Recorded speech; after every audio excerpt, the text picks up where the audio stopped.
Welcome back to Tipping Point. I'm your host, Kara McKinney. Satan and his followers are now a protected class in America. You know who still isn't, at least not in any meaningful sense, regardless of what the law actually says? Christians.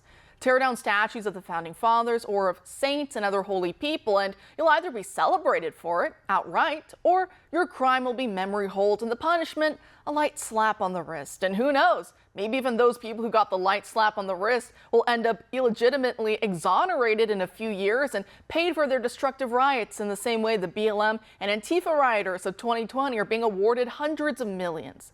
Is this a sign of our times? And if so, what does it portend? The Christian military veteran who admits to pushing over the demonic Baphomet statue at the Iowa State Capitol the other month is now facing hate crime charges for it, in addition to what he was originally charged with, which was misdemeanor fourth-degree criminal mischief. That's now a felony third-degree criminal mischief charge. Funny how the authorities involved with charging Michael Cassidy keep referring to the Satanic Temple statue as being part of their religion in order to provide the basis for the hate crime angle.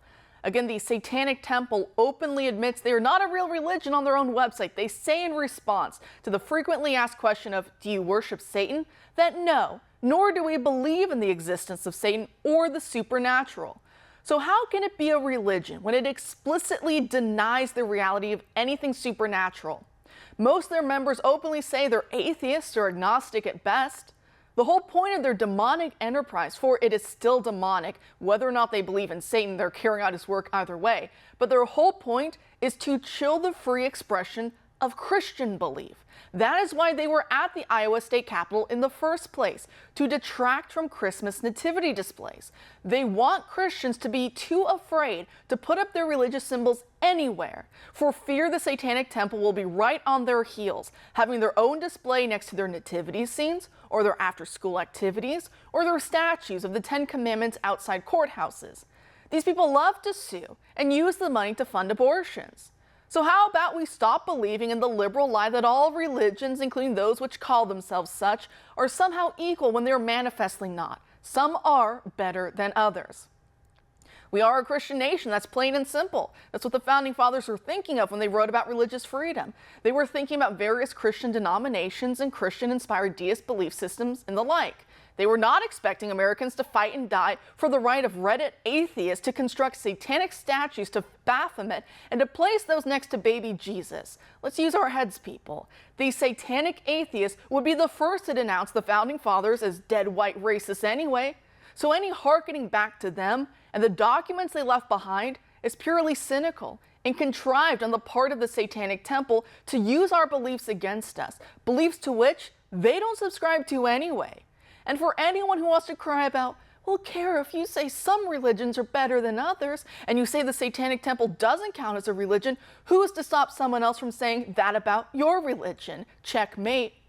To which I'd have to laugh in that person's face and say, look around. All this liberal pretending has already gotten us there.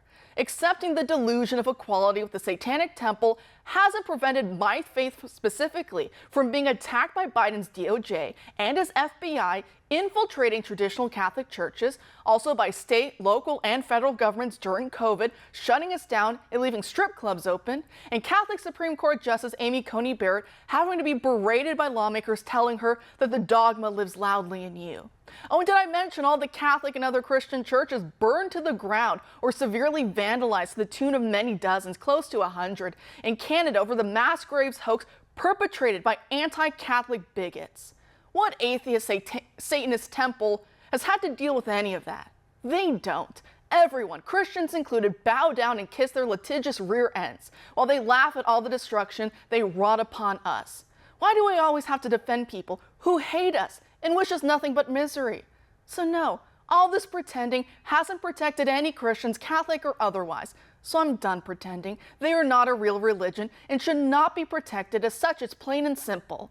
We live at a time in which most people in power don't subscribe to a godly common good, and who instead are trying to destroy other groups, yes, destroy, in a zero-sum game of winner takes all.